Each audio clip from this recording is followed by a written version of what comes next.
The Duke The gave Duke gave Beatrice you the Thorne a quarry flooded because he believed quarry no one could because he work was it. certain it would finish what poverty had started. Frost-cut was a freezing pit of The fractured water will slate find the where weak heart, experienced quarrymen had shattered entire and walls the into useless frost will pry splinters. it open. Then Julian Cavendish made certain no merchant would sell her black powder. She had 5 weeks before the quarry's debts came due, and 5 weeks before the Admiralty chose roofing for its new coastal buildings. Her first 4 days were a disaster. Every hammer blow destroyed the stone. Her last good chisel began to fail, and blood ran through the dust on her palm. But when Beatrice stopped trying to break the rock and studied the fractures everyone else had cursed, she noticed something the Duke had never understood. The quarry was not refusing to split. Men had simply been forcing it to split the wrong way, and buried inside those ruined purple walls was a material strong enough to threaten everything Julian Cavendish controlled. The wind came hard across the rim of Frost-cut Quarry, carrying fine snow that stung Beatrice Thorne's face, and settled in the seams of the deed Lord Julian Cavendish held between 2 gloved fingers. "You wanted property and settlement," he said. "Now you have it." Below them, the quarry dropped in gray-purple steps toward a black pool of water. Ice glazed the lower ledges.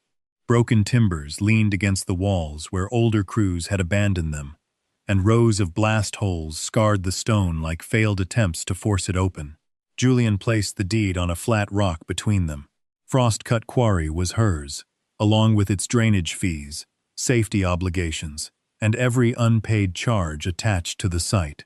5 weeks remained before those obligations came due. 5 weeks also remained before Admiralty inspectors tested roofing materials for the new coastal stores. Beatrice read the final clause twice. She had expected punishment.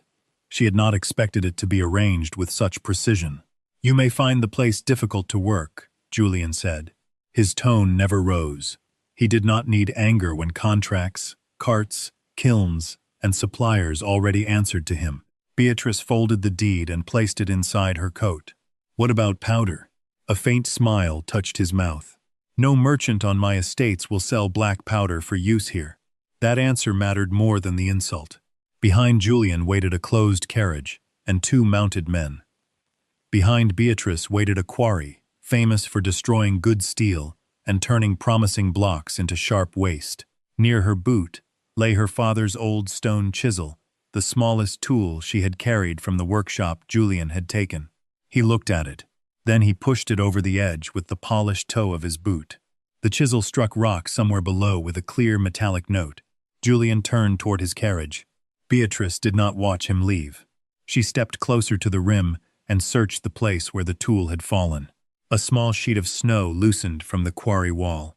Under it ran a narrow line through the purple stone, almost level, crossing several feet of exposed face before disappearing beneath ice. She crouched. The line was too straight to be random weathering. A second fracture met it at a shallow angle. The quarry was damaged. Everyone agreed on that. But standing above the black water, Beatrice began to wonder whether the damage had been read correctly. By midday, Beatrice had found a safer path into the quarry. It was hardly a path at all. A narrow ledge descended along the eastern wall, slick with ice and littered with stone chips left by older crews. She tied a rope around her waist, fixed the other end to an oak above the rim, and carried only chalk, a light hammer, and 2 of her father's smaller chisels. From below, Frost-cut looked worse. Water covered most of the lowest working floor. Several drainage channels were blocked with fallen slate. Near the surface, years of weather had opened the rock into loose plates that crumbled when touched. Deeper in, the walls were harder, darker, and marked by old blast holes. Beatrice began separating the problems. Flooding was one problem. Weathered surface stone was another. The fractured slate behind it might be something else entirely. She tapped the wall lightly and listened. Some sections answered with a dull, broken sound. Others rang sharper beneath the hammer. She marked those with chalk, then followed thin lines where the stone changed color from flat gray to a deeper muted purple. "You'll wear out your wrist before you move a pound of it." The voice came from above. An older man descended the ledge carefully, favoring his left hand. 2 fingers ended short beneath a worn leather glove. "Owain Price," he said. Worked this pit 12 years before Cavendish shut the last crew down. Beatrice looked toward the black circles drilled into the wall. What happened when they blasted that face? Owain gave a dry laugh. Same thing every time. Looked promising, until the powder went. Then we filled carts with knives. He picked up one jagged fragment and turned it in his palm. Foreman said the stone was cursed with cracks. Beatrice took the fragment from him. The outer edge was shattered, but its center showed thin, repeated planes running almost parallel through the purple core. She pressed the chisel gently against one. Did anyone ever work along these lines? They drilled where the holes were easiest. That was answer enough. Beatrice climbed toward a darker section protected beneath an overhang. She cleared frost with her glove, tapped once, then again. The sound was clean. Behind the weathered skin, the purple layer was dense and remarkably fine. Owain stopped joking. That's hard stone. Yes, hard enough to ruin another chisel. Beatrice traced a long, pale seam with chalk. Maybe. She looked at the old blast scars crossing it from the wrong direction. But I'm beginning to think the stone wasn't the thing they ruined.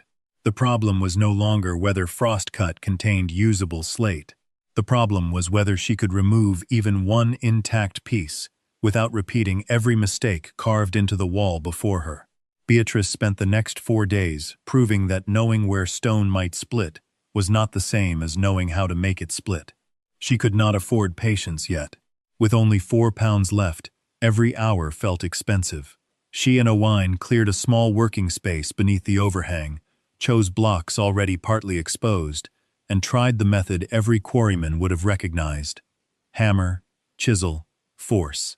The first block lost an edge. The second split diagonally through the face she wanted to save. By the third day, the head of her larger chisel had begun to mushroom from repeated blows. Owain sharpened it beside a small charcoal fire, while Beatrice measured another seam and tried again. Too hard, he said. It has a plane. Aye, and it doesn't care where you want it.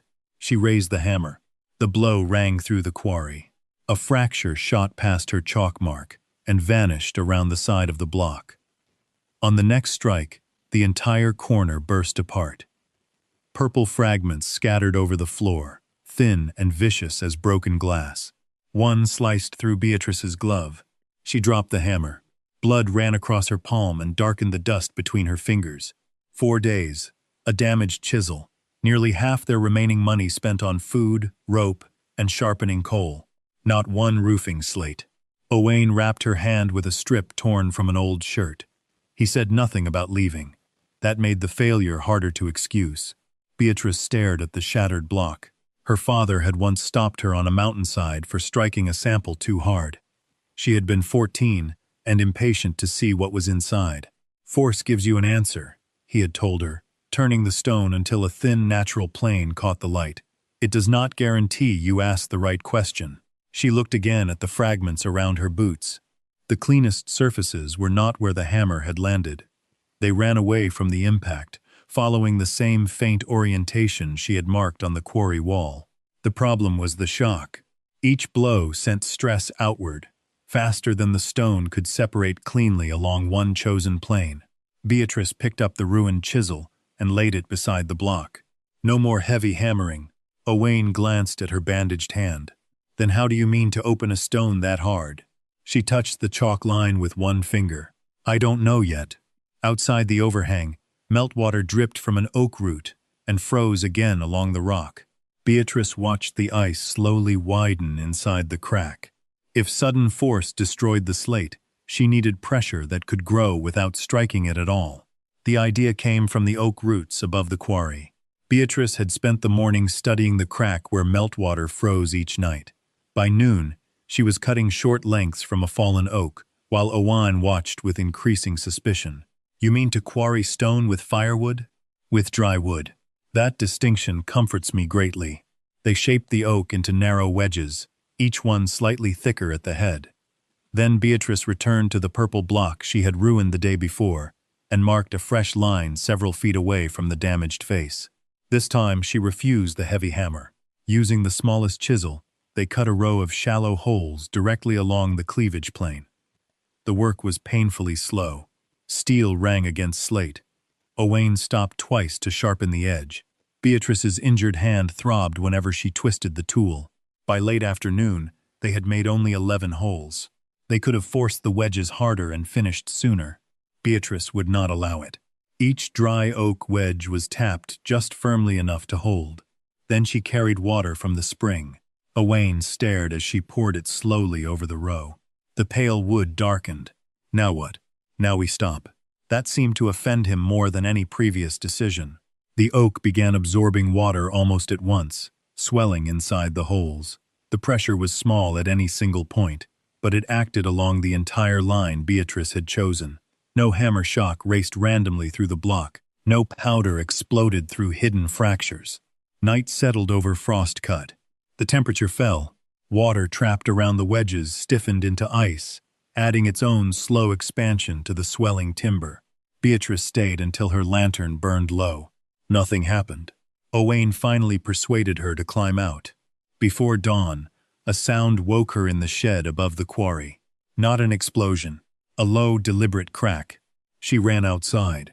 Owain was already at the rim. They descended together and found a dark line running from the first wedge to the last. Beatrice placed both hands against the block. Owain inserted a thin chisel into the opening and gave it one careful tap. The stone separated. A broad purple face appeared beneath the broken outer skin, smooth enough to catch the pale winter light in one unbroken plane. Neither of them spoke for several seconds. Then Owain ran his remaining fingertips across the surface. No blast marks. No shattered edge. They worked the opened block with thinner chisels, following the planes now exposed. One sheet came free, then another. Not perfect, but whole. By noon, a small stack of flat purple slates stood against the wall where 4 days of hammering had produced only waste. Beatrice looked at the wet oak wedges still buried in the larger half of the block. Frost-cut had finally yielded stone. The harder question was whether it would do so again. The first sale was harder than the first split. Beatrice had 37 usable slates stacked beneath the quarry shed, each one trimmed by hand and marked with chalk according to thickness. To her, they proved the method worked. To everyone else, they were stone from Frost-cut. That name still meant failure. A church warden from the coast finally agreed to look at them, because part of his vestry roof had leaked through 3 winters. He could not afford to replace the whole roof, and Beatrice could not afford to give the slate away, so they made a smaller bargain. She would supply and help fit one section. If it leaked, he owed her nothing. Owain called it poor business. It's the only business we have. They loaded the slates onto a borrowed cart and carried them toward the coast. Beatrice inspected every piece again before it went up. Anything with a doubtful edge was rejected. She watched the roofer set the courses, corrected 2 slates that had been turned against their natural face, and insisted on leaving enough overlap for wind-driven rain. The work took most of a day. By evening, purple-gray stone covered only a narrow section of roof beside older red clay tiles. It did not look like victory. 3 nights later, the storm came in from the sea. Snow struck sideways against the village. Wind lifted loose clay tiles from 2 cottages and drove salt spray high enough to whiten the church windows. Beatrice arrived before sunrise. The warden was already inside the vestry. He pointed upward. The ceiling was dry. Outside, every slate she had supplied remained seated. No cracked edges, no visible lifting, no water had crossed the underlayer. Farther along the roof, one of the old clay tiles had split near its lower edge. The warden examined the repair twice before reaching into his coat. He counted 8 pounds onto a wooden table. Beatrice did not smile until the last coin touched the surface. 8 pounds would buy rope, sharpening coal, food, and perhaps enough timber to keep the quarry working another week. More important, someone outside Frost-cut had paid for the stone because it had done a job. By afternoon, a roofer from the next village had asked whether she could supply 50 more. 2 days later, a merchant wanted samples.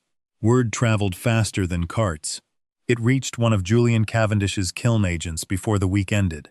The report placed on Julian's desk was brief. Frost-cut slate had survived the coastal storm, and customers were asking for more. He read it once. Then he asked who controlled the roads, the carts, and the water above the quarry. Beatrice did not spend the 8 pounds celebrating. She spent it on rope, lamp oil, sharpening coal, and 2 days of wages for 3 men Owain trusted enough to bring into Frost-cut. The first lesson disappointed them.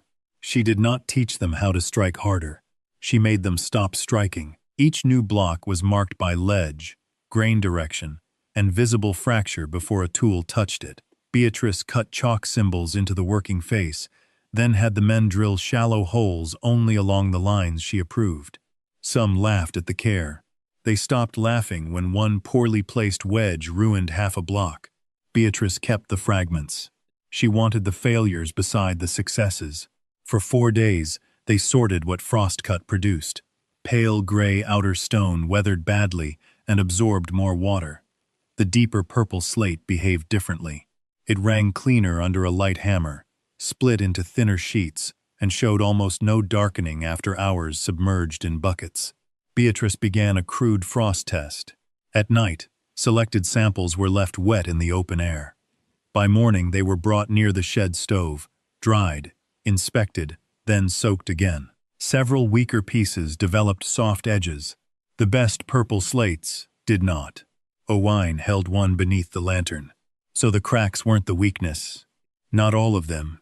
Beatrice turned the sample sideways. The quarry's dense network of natural plains had made blasting disastrous. Shock crossed too many weaknesses at once.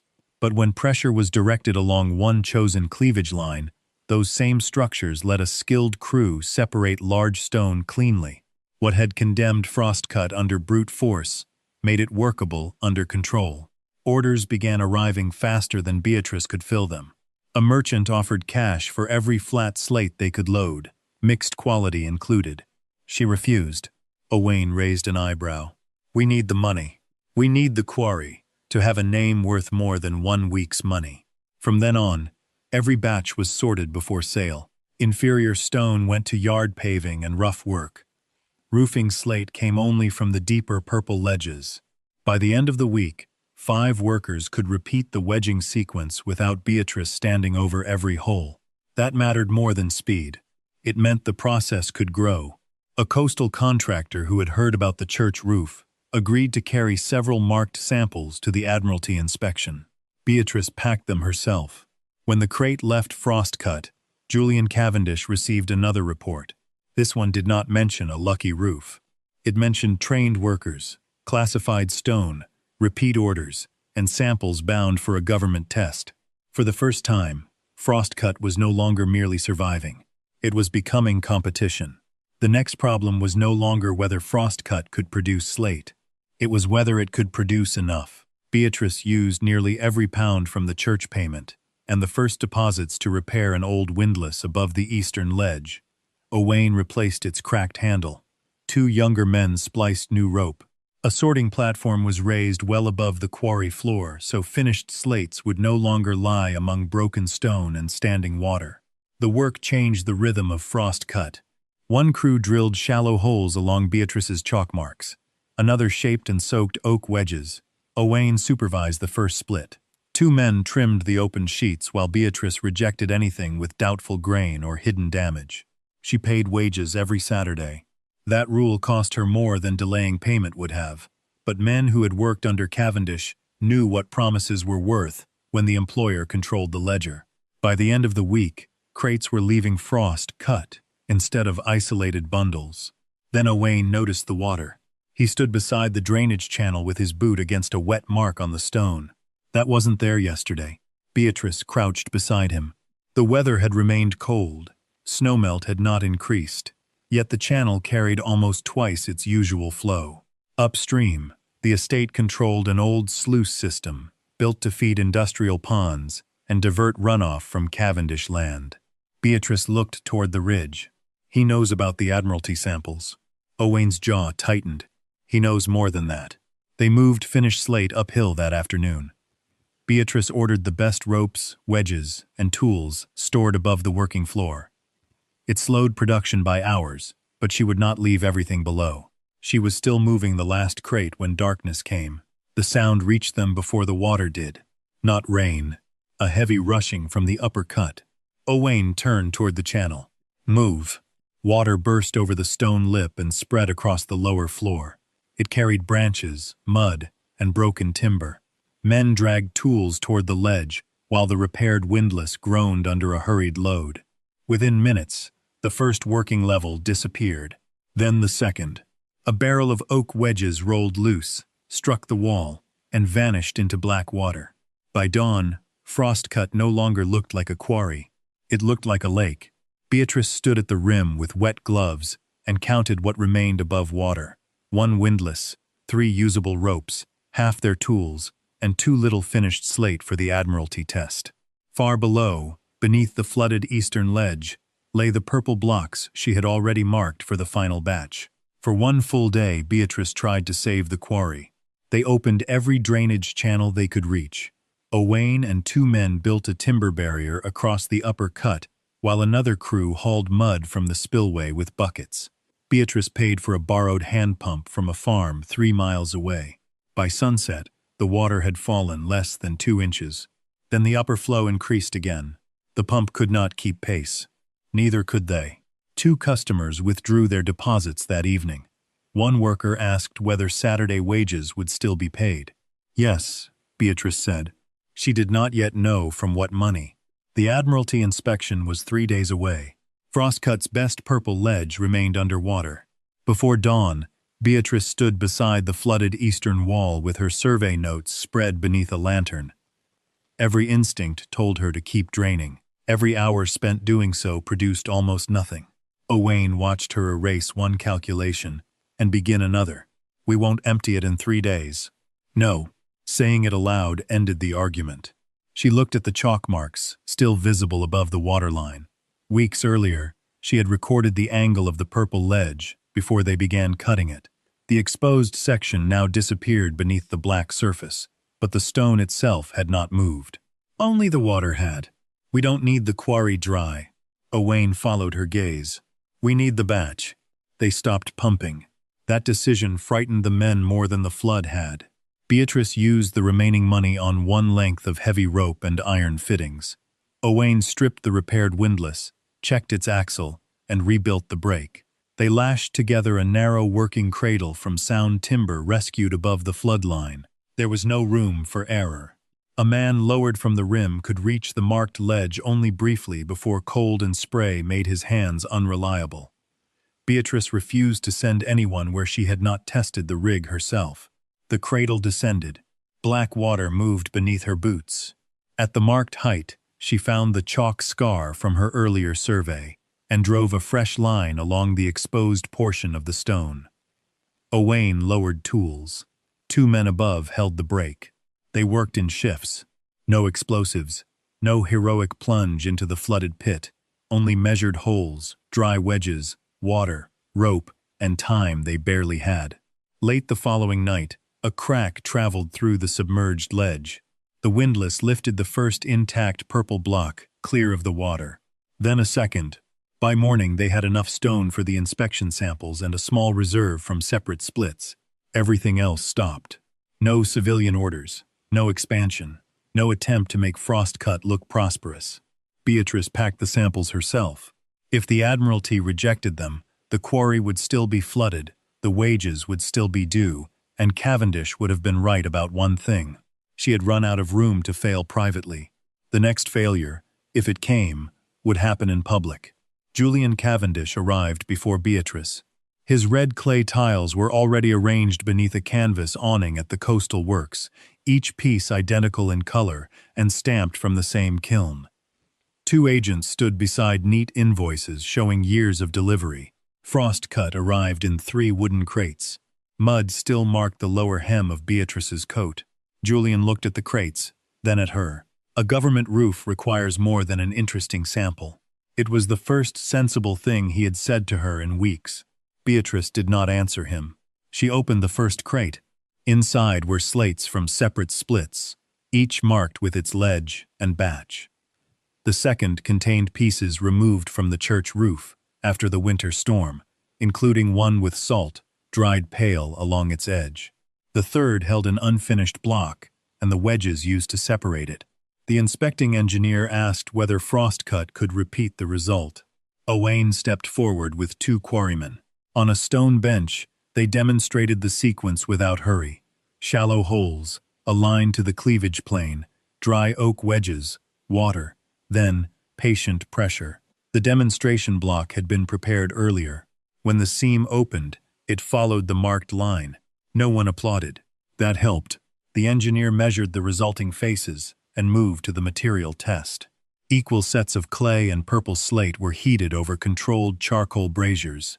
Then attendants carried them into the cold air and poured near-freezing seawater across each surface. Steam lifted.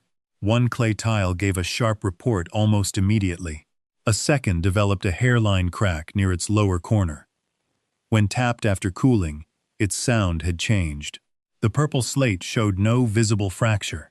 The engineer repeated the treatment on another sample, then another. Beatrice watched his hands, not Julian's face. The slate darkened only slightly under water and returned close to its original color as the surface dried. The clay held moisture longer along its edge.